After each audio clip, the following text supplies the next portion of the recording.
পাঠ করছি মুক্তা রায়ের লেখা গল্প ধারা শ্রাবণবেলা। লোকটাকে দেখলেই হাড়মাস জ্বলে ওঠে শ্রাবণীর। পরোটার ঘুগনির প্লেটটা এনে ঠক করে টেবিলে রেখে কোনো কথা না বলেই চলে যায় রান্নাঘরে রবিবারের বাজার গোছাতে। রান্না আছে, দেখলাম তো শেষ নেই লোকটার। দুই শালাকে বলে এসেছে দুপুরে খেতে। চালাকিটা বোঝে শ্রাবণী, নিজের পেটেও ভালো মন্দ পড়বে, আবার দেখানো যাবে বউকে যে তিনি বউয়ের বাপের বাড়ির লোকেদের কত খাতির যত্ন করেন। ভাই দুটো হয়েছে দুই দেখলা। সাগরদা বলতে পাগল, বড়টা পড়ে পলিটেকনিকে, ছোটটা ক্লাস 9-এ। ফলে দুটোই ফিজিক্সের টিচার, সাগরদার ছাত্র। উঠতে বসতে সাগরদা, সাগরদা এই করেছে, সাগরদা ওই বলেছে, কান ঝালাফালা শ্রাবণীর। প্রায় 6 মাস হলো বিয়ে হয়েছে শ্রাবণীর। এই কটা মাস যে কি দুঃসহ কাটছে কাউকে বলার নয়। প্রথম 2 মাস তো কথাটুকু বলেনি লোকটার সাথে, এক লোকজনের সামনে ছাড়া। শ্বশুরবাড়ি বহরমপুর একবারই গিয়েছিল বিয়ের পর, আর যায়নি। লোকটাও জোর করেনি, একাই যায়ও। শ্রাবণীর ভালোই, কটা দিন বাপের বাড়ি থাকতে পারে। কতদিন নিজেকেই নিজে বলেছে শ্রাবণী, মানিয়ে নিতে লোকটার সাথে পারেনি। শ্রাবণীর আরও কপাল, জামাই বলতে তার বাপের বাড়ির লোকজন অজ্ঞান, মা বাবা পিসি সবাই। এই জন্য সবচেয়ে দমবন্ধ লাগে শ্রাবণীর। কেউ নেই যাকে মনের কথা বলবে। যে লোকটাকে সবচাইতে ঘৃণা করে সেই লোকটা তার কাছের মানুষগুলোর কাছে আদরণীয়। নইলে সেপারেশন নিয়ে চলে আসতো। কোন গ্রাউন্ডে নেবে সেপারেশন? সবাই জানে তার স্বামী দেবতুল্য। সত্যি তার দেবতুল্য স্বামী হতো যদি সমীরণ তার জীবনে আসতো। একই সাথে পড়তো তারা কমার্স স্ট্রিমে। সব বিষয়ে চৌকস ছিল সমীরণ। তাদের জিএস। সমীরণের বান্ধবী হওয়ায় মেয়েরা তাকে ঈর্ষার চোখে দেখত। ব্যস্ত ছেলেটাকে পড়ায় সব রকম সাহায্য করেছে শ্রাবণী। সবসময় উৎসাহ দিয়েছে, সিএ করতেই হবে। হেসে জবাব দিত, তোমার মতো কেউ হয় না শ্রাবণী। বয়ফ্রেন্ডের পেছনে এত সময় দেয় কেউ জানা ছিল না। শ্রাবণী হেসে বলতো, সিএ হয়ে এসে চেয়ে নেবে আমাকে আমার বাবার কাছ থেকে। ততদিন আমি এমকমটা কমপ্লিট করব। অপেক্ষা করবে তো আমার জন্য শ্রাবণী? শ্রাবণীর মুখটা 2 হাতে তুলে ধরে বলেছিল ছেলেটা। দীর্ঘশ্বাস ফেলে শ্রাবণী। সেই অপেক্ষাই করা হলো না ছেলেটার জন্য। তাকে ফোনে জানিয়েছিল, আমার জন্য একটু অপেক্ষা করতে পারলে না? মাত্র তো আর 1টা বছর সময় চেয়েছিলাম। আসলে শ্রাবণীর এমকম পরীক্ষার পর আর সময় দেননি বাবা। রিটায়ারমেন্টের বেশি দেরি নেই বাবা, 3 বছর আর। 2 ছোট ছোট ভাই। মায়ের শরীরটাও সবসময় ভালো থাকে না, হার্টের প্রবলেম আছে। তাই বিয়েতে দেরি করলেন না মেয়ের। সম্বন্ধ আসতে শুরু করলো শ্রাবণীর। 2 সম্বন্ধ দেনা পাওনায় আটকে যাওয়ায় খুশি হয়েছিল শ্রাবণী। 3য় সম্বন্ধটি এলো স্কুল টিচার। এক ঝলক দেখেছিল শ্রাবণী। করুণ 2 হরিণ চোখ, মিষ্টি স্নিগ্ধ চেহারা। শুনল দাবি দেওয়া অনেক, নিশ্চিন্ত হয় এটাও হবে না। এদিকে সমীরণকে ফোন করেও আজকাল পাওয়া যায় না। সমীরণের পাশের বাড়ির ছেলে অর্ণবের কাছে যায়। অর্ণবকে নোট দিয়ে সাহায্য করেছে শ্রাবণী। অর্ণব বলেছিল, তুমি শ্রাবণীদি সমীরদার বন্ধু হয়ে সাহায্য করলে এত, আর ও টপার হয়েও আমায় একটু সাহায্য করার বেলায় নেই। কলকাতায় গিয়ে বসে আছেন বাবু। শ্রাবণী হেসে বলেছিল, ছিয়ে পড়ছে, পড়ার চাপ, অন্যকে দেখাবে কি? এখানে এলেও তো আমার সাথে দেখাটুকু করারও সময় নেই ওর। ও পুজোর দিন 5-এর জন্য হয়তো আসবে। এলে বলিস তো আমার সাথে দেখা করতে। বাড়ির থেকে দেখাশোনা শুরু করেছে। ও আশ্বাসটুকু দিল বাড়িতে বলতে পারি কিছু, দেখাটুকু করে না। কি বলবো বাড়িতে? যথারীতি দিন 3-এর জন্য পুজোয় এসে চলে গেছে সমীরণ। তার সাথে দেখাও করেনি। ফলে সমীরণের ব্যাপারটা বাড়িতে বলে সময় চাওয়ার ব্যবস্থাও করতে পারেনি শ্রাবণী। ফোন করলেও ফোন ধরে না। কি যে জ্বালা হয়েছে। 3 নম্বর সম্বন্ধটা পাকা হয়ে গেছে প্রায়, কিন্তু প্রচুর দাবি ওদের। পিসি আর মাকে বলেছিল শ্রাবণী, এত দাবি ওদের, না করে দাও। সব টাকা আমার বিয়েতে শেষ করলে তোমাদের কি হবে? ভাই 2 মানুষ হওয়া বাকি আছে। কিন্তু বাবা নাছোড়বান্দা। ছেলে তার খুব পছন্দ। 28 বছর বয়স, রেলের ইঞ্জিনিয়ারের একমাত্র ছেলে। বহরমপুরে বিশাল বাড়ি। প্রথম এমএসসিতেই লাগিয়ে দিয়েছে চাকরি। পোস্টিং জলপাইগুড়ি। ফিজিক্সে এমএসসি। 2 বছর হলো চাকরির। এমন পাত্র হাতছাড়া করবেন না কমলবাবু। শ্রাবণীর বাবা কমল দে সরকার সরকারি অফিসের করণিক। 3 ছেলে মেয়ে, স্ত্রী চিত্রা আর বোন মীরা। মীরা প্রাইমারি স্কুলের শিক্ষিকা। ভাই বোনের টাকায় সংসার চলে। কমলবাবুর মা 2 বছর হলো গত হয়েছেন। নাতনির বিয়েটা দেখার খুব শখ ছিল ওনার। অগ্রহায়ণ মাসে হয়ে গেল বিয়েটা। ফ্রিজ, টিভি, মোটর বাইক সহ 1 লাখ টাকা ক্যাশ। শুনে মরতে ইচ্ছে করছিল শ্রাবণীর। এম.কম পাস মেয়ে, রেজাল্ট ভালো, এসবের মানেটা কি? মেয়েদের ভাগ্যটা কি কলুর বলদের মতো, যুগ যুগ ধরে একই গতে বাঁধা?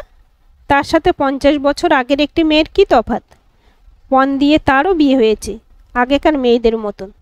সমাজ যতই বলুক এগোচ্ছে, আসলে মেয়েদের ভাগ্যটা পৃথিবী পর্যটনের মতো গোলাকারে ঘুরে আবার একই জায়গায় থেমে যায়। অথচ সেদিন কত ঢং করেছিল ছেলেটা। বলেছিল, ওনার অসুবিধা হচ্ছে পিসিমা, আপনি ওনাকে ভিতরে নিয়ে যান। মেয়ে দেখা ব্যাপারটা চিরদিনই মেয়েদের কাছে শকিং, অস্বস্তিকর। বিয়ের পর দেখল লোকটা দান, ধ্যান, সমাজসেবা ইত্যাদি ইত্যাদি, বিনা পয়সায় ছাত্র পড়ানো থেকে দরকারের সাধ্যমতো টাকা দেওয়া। ফলে নাম কিনেছে প্রচণ্ড। নাম কিনতে তো ভালোই জানে, কিন্তু ওর ভেতরের সর্বগ্রাসী লোভটা তো বিয়ের সময় দেখেছে শ্রাবণী। তাকে কি করে ভুলবে? ইঞ্জিনিয়ারের ছেলে, নিজে ভালো চাকুরি হয়ে তার সামান্য মাইনের বাবার কাছ থেকে ঘাড় মোটকে নিয়েছে পণ সামগ্রী। অথচ মাঝে মধ্যেই পণ বিরোধী কথা বলে মুখে। এমন রাগ ধরে শ্রাবণীর, মনে হয় সব জ্বালিয়ে পুড়িয়ে খাক করে। ফুলসজ্জার দিন পাটি পেতে বালিশ নিয়ে মেঝেতে শুতে যাচ্ছিল শ্রাবণী। লোকটাই না করেছে। ও শুল সোফায়, সে শুয়েছে খাটে। বহরমপুরের ঘটনা। আর এখানে শ্রাবণী তার নিজের খাটে ঘুমায়, লোকটা ঘুমায় ওর আগের খাটে পাশের ঘরে। 2 ভাই চলে এসেছে খেতে। পাশের ঘরে ওদের আদরে জামাইবাবুর সাথে গল্প জুড়েছে। এখন বলে মোবাইল ফোন লোকের হাতে হাতে ঘুরবে, ওয়ার্ল্ড ট্রেড সেন্টারে ভাঙার গল্প, আরও কত কি। বড়টা তো সাগরদার সাথে আঠার মতো লেগে থাকে, রাজ্যের গল্প ওর সাথে। ছোটটা এসেছেন পেছন থেকে, তাকে জড়িয়ে ধরেছে। ওকে পিসিয়া সে মিলেই মানুষ করেছে। মা অসুস্থ ছিলেন তখন, ফলে বুবাইয়ের সে দিদির চেয়ে মায়ের মতোই বেশি। কবে যাবি দিদিভাই বাড়ি? যাব, গরমের ছুটিতে এ বাড়ি যাবে, তখন গিয়ে কদিন থাকবো। ঠিক তো? হ্যাঁ রে বোকা, ঠিক মতো পড়ছিস তো? হ্যাঁ, ফিজিক্যাল সায়েন্স আর অঙ্কটা সাগরদা দেখান, দারুণ বোঝান জানিস। বাকি বিষয়গুলো কোনো সমস্যা নেই, টিচারও আছেন। একটা দীর্ঘশ্বাস ফেলে শ্রাবণী। 2 ভাইয়ের পড়ার পিছনে কম খরচ হয় না। এমন এলাহি করে মেয়ের বিয়ে দিয়ে বাবার হাত তো খালি। ধার দেনা হয়েছে কিনা কে জানে। হয় কথায় নয় কথায় মেয়ে জামাইকে আদর আপ্যায়ন করে খাওয়ানো তো লেগেই আছে। পিসিমাকে বলেছিল শ্রাবণী, এত লৌকিকতা করতে যেও না চামারদের সাথে। গলায় পাড়া দিয়ে এত এত পণ সামগ্রী নিয়েছে যারা। শুনে জিভ কেটেছিল পিসিমা। ছি ছি, অমন কথা বলতে আছে? ছেলেটা এত ভালো, তুই ওকে মানিয়ে নে খুকু। এত ভালো স্বামী পেয়েছিস, তার কদর নেই? কি যে বলো তুমি। টাইম টু টাইম ভালো মন্দ রেঁধে মুখের সামনে দিচ্ছি, ওর ঘর সংসার গুছিয়ে রাখছি, আর কি চাও? মন রে মন, যেদিন মন ওকে দিবি দেখবি কত শান্তি। তোমার ফিলোজফি রাখো পিসিমা, যথেষ্ট অ্যাডজাস্ট করছি, এর চেয়ে বেশি পারবো না আমি। আগে আগে তার রান্না খেয়ে প্রশংসা করতো লোকটা, তার মুখের ভাব দেখে ইদানিং আর করে না। পিসিমা বলেছিলেন ছেলেটার দোষ নেই, ছেলেটার বাবাই গোঁ ধরেছিলেন পণের। শুনে শ্রাবণী চুপ করেছিল, বলতে পারেনি। দেখো গে, ওই হয়তো বাবাকে দিয়ে বলিয়েছে। লোকের কাছে তো খুব শুনি ভীষণ দাপুটে মেজাজি, পারল না নিজের বাবাকে রুখতে। আসলে মুখোশধারী লোকটার ভেতরে ভীষণ লোভ। তবে ইদানিং যন্ত্রণাটা থিতিয়ে ভোঁতা ক্লান্তি রূপ নিয়েছে শ্রাবণীর মধ্যে। কাজ করে যায় যন্ত্রের মতো। লোকটা রান্নার লোক রাখতে চেয়েছিল, শ্রাবণী দেয়নি। আসলে কাজ না থাকলে শ্রাবণী আরও হাঁপিয়ে উঠবে। রান্না, ঘরের কাজ বাদে বাকি সময়টা টিভিতে সিরিয়াল, খবর দেখে কাটায় শ্রাবণী। ঠিকা মেয়ে অবশ্য আছে, টিউশনি না থাকলে লোকটা কম্পিউটার নিয়ে সময় কাটায়। কম্পিউটার জানে শ্রাবণীও, তবে লোকটার কম্পিউটার ছুঁয়েও দেখেনি। মার শরীর খারাপ শুনে মাকে দেখতে গেছে শ্রাবণী। মা আর পিসিমা মিলে খানিক বোঝালেন। শ্রাবণী হেসে বলেছিল, সে সংসারের সমস্ত কাজ করে, কোনো খামতি রাখেনি, চিন্তা করতে না। এদের আর দুশ্চিন্তায় ফেলতে চায় না শ্রাবণী। কি হবে দুশ্চিন্তায় ফেলে? উল্টে মার শরীরটা আরও খারাপ হবে। ফিরছিল অর্ণবের সাথে দেখা। তাকে ডাকলো ছেলেটা। পড়াশোনা কেমন চলছে অর্ণব? অর্ণব এম.কম ফার্স্ট ইয়ারে ভর্তি হয়েছে। ভালো শ্রাবণীদি। সমীরদার কথা শুনেছ? কি কাণ্ড করেছে? কি? কৌতূহলী হয়ে প্রশ্ন করে শ্রাবণী। কলকাতায় গিয়ে একটা মেয়ের সাথে প্রেম করত, মেয়েটা ওকে বিভিন্নভাবে সাহায্য করেছে নিজের পড়া বাদ দিয়ে। শেষে ওকে ল্যাং দিয়ে সমীর দেখ ধনীর একমাত্র মেয়েকে পটিয়ে বিয়ে করে বিদেশে যাচ্ছে শ্বশুরমশাইয়ের টাকায়। পুরুষ জাতের উপর রাগে বিতৃষ্ণায় ব্রহ্মতালু জ্বলতে শুরু করেছে শ্রাবণীর। বেইমানের জাতরা, তাকে সিঁড়ি হিসেবে ব্যবহার করেছিল সমীরণ। এখন তো জলের মতো অঙ্কটা স্পষ্ট। এই জন্যই কলকাতায় গিয়ে পরে তাকে এড়িয়ে চলতে শুরু করেছিল। তার বিয়েটা হয়ে ওর ভালোই হয়েছে, উল্টে দোষে তাকেই বানিয়েছে। কত বড় শয়তান! দুদিন ধরে অশান্ত হয়ে আছে মনটা। কিচ্ছু ভালো লাগছে না শ্রাবণীর। কেউ যেন শ্বাসরোধ করতে আসছে। এতটা ঠকবে জীবনে ভাবতে পারিনি। শেষে ভাবনা তাড়াতে টিভিতে মন দেয়। রাত বেশ গভীর। চ্যানেল পাল্টাতে পাল্টাতে হঠাৎ একটা চ্যানেলে চোখ আটকে গেল। নিষিদ্ধ ফল খাওয়ার মতো করে দেখছে প্রোগ্রামটা। তারপরে শুয়ে পড়ে। জীবনের তো এটাও একটা অধ্যায়। এখন নিজেকে ঠকাচ্ছে শ্রাবণী। বাড়িতে এমন একটা পুরুষ থাকতে সে পুরুষহীন জীবন কাটায়। উঠে দাঁড়ায় উত্তেজিত। হ্যাঁ রে খুকু, সাগর হঠাৎ করে তোকে এখানে রেখে গেল কেন? রান্না করছিল শ্রাবণী। পেছন না ফিরেই মৃদুস্বরে পিসিমার কথার জবাব দেয়। মার শরীর খারাপ শুনে, মাকে দেখাশোনা করার জন্য। তোমার স্কুলের চাপ যাচ্ছে, ট্রেনিং আছে তোমার, সেজন্য।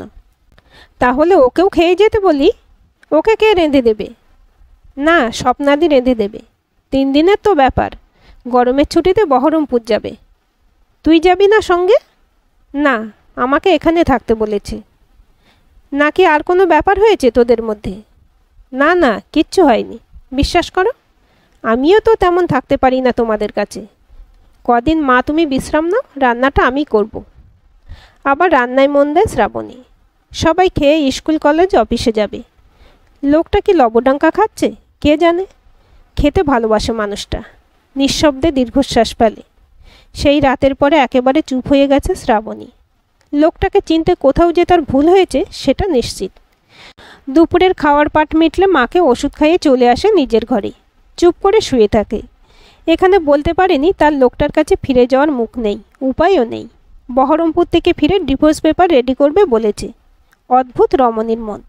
এতদিন যে বিয়েটাকে অসহ্য অসহনীয় মনে হয়েছিল, আজ সেটা যখন ভেঙে পড়ার উপক্রম হয়েছে তখনই সেটাকে খড়কুটোর মতো আঁকড়ে ধরতে চাইছে মন।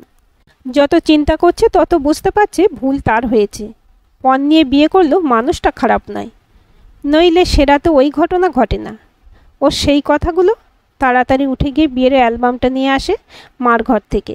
লোকটা যত্ন করে রেখে দিয়েছে তাদের অ্যালবাম। শ্রাবণী কোনো দিন দেখেনি, দেখছে ফটোগুলো এখন। কি সপ্রেম দৃষ্টি! শ্রাবণী নিশ্চিত মানুষটা তাকে ভালোবেসেছিল। এই দৃষ্টি সমীরণের কোনো দিন দেখেনি। অথচ সমীরণ তার মনের মধ্যে এমনই ছেয়েছিল, অন্য কাউকে আর দেখার চেষ্টাও করেনি। তার উপর ওই পণের ব্যাপারটা, এখানেই খটকা লাগছে শ্রাবণীর। ওই মানুষ কি করে পণ নেয়? আচ্ছা, না হয় ও নেয়নি, ওর বাবা চেয়েছেন। সেটাই বা সহ্য করে কি করে ছেলেটা? যে স্ত্রীর দেহ বাসনা সহ্য করেনি, গর্জে উঠেছিল, সে কি করে বাবার অর্থ বাসনা সহ্য করল? সেদিন রাতে তাকে এক ধাক্কা দিয়ে নিজের খাট থেকে ফেলে দিয়েছিল। রাগে জ্বলে উঠেছিল শ্রাবণী। ফলে ভীষণ অনুচিত কিছু কথা তার মুখ দিয়ে বেরিয়ে পড়ে। সমীরণের উপর রাগটা গিয়ে পড়ে সাগরের উপর। কে না পুরুষ মানুষ বলেছিল মানুষটাকে? কি দেখে তোমায় ভালোবেসে ঘরে এনেছি বুঝতে পারছি না। তুমি নারী জাতির কলঙ্ক, নারীর শ্রেষ্ঠ সম্পদ সম্ভ্রম। আজ তাকে তুমি নিজের হাতে নষ্ট করলে, শ্লীলতাহানি করলে নিজের। তোমার দেওয়া ঘৃণা অপমান আমি নীরবে সহ্য করেছি, কেননা আমি নিজে সমর্থন করতে পারিনি দেনা পাওনা। নির্বাসন দিয়েছি নিজেকে। আমি নির্বাসনের যোগ্য। তোমার প্রতি শ্রদ্ধা আমার বেড়েছিল, অন্যায়কে তুমি ক্ষমা করনি, সেটাই উচিত। কিন্তু আজ তুমি নিজের গায়ে কলঙ্ক মাখলে এইভাবে। ছি! কাল তোমায় রেখে আসব, ফিরতে হবে না আর এখানে। তুমি সেই যোগ্যতা হারিয়েছ। ছুটি থেকে ফিরে তোমায় মুক্তি দেব, সাথে উপযুক্ত খোরপোশ সব পুষিয়ে দেব তোমাকে। দিন গড়াতে লাগলো। শ্রাবণী কাজে ভীষণভাবে ব্যস্ত। ছুটি দিতে চায় না নিজেকে, চিন্তার অবকাশ পেতে চায় না। ভাবছে কি করে বিয়েটা বাঁচাবে। মানুষটার সামনে যে হাত জোর করে দাঁড়াবে বা পায়ে পড়বে, ও সেই মুখও নেই। কি করবে শ্রাবণী? বাপের বাড়িতেই বা কি জবাব দেবে ভেবে কুল পায় না। গরমের ছুটি কবে ফুরিয়ে গেছে, মানুষটা ফিরে এসেছে। ভাইরা যথারীতি মানুষটার কাছে পড়তে যায়, ওদেরও কিছু জিজ্ঞেস করতে পারে না। মা শরীর খারাপে ছুতো দিয়ে যে এ বাড়িতে থাকবে, মার শরীরটাও অনেকটা ফিরেছে। ভীষণ যত্ন করেছে মার। মা হেসে যখন বলেন, তার মতো মেয়ে হয় না, কেমন দম বন্ধ লাগে শ্রাবণীর। না মা, না, আমি ভীষণ খারাপ মেয়ে, একেবারে একটা পেতনি, নইলে এমন মানুষকে এতদিনও চিনতে পারিনি। তার তো আগেই বোঝা উচিত ছিল। যে মানুষটা তার দেওয়া এত অবজ্ঞা অপমান নীরবে সহ্য করছে হাসি মুখে, সে সে ছেলে নয়। হয়তো নাছোড়বান্দা বাবাকেও অনেক বুঝিয়েছে, কোনো লাভ হয়নি, যার জন্য শাস্তিটা মাথা পেতে নিয়েছে বিনা প্রতিবাদে। ও সে রাতের কথাগুলো সেই দিকেই তো ইঙ্গিত করছে। এই লজ্জা শ্রাবণী রাখবে কি করে? এই গল্পটির শেষ অংশ শুনতে পাবেন আজ সন্ধ্যে 7টায়। আজকের এই গল্পটি আপনাদের কেমন লাগলো কমেন্ট করে জানাবেন। ভালো লাগলে অবশ্যই একটা লাইক দেবেন আর চ্যানেলটি সাবস্ক্রাইব করে সাথে থাকবেন।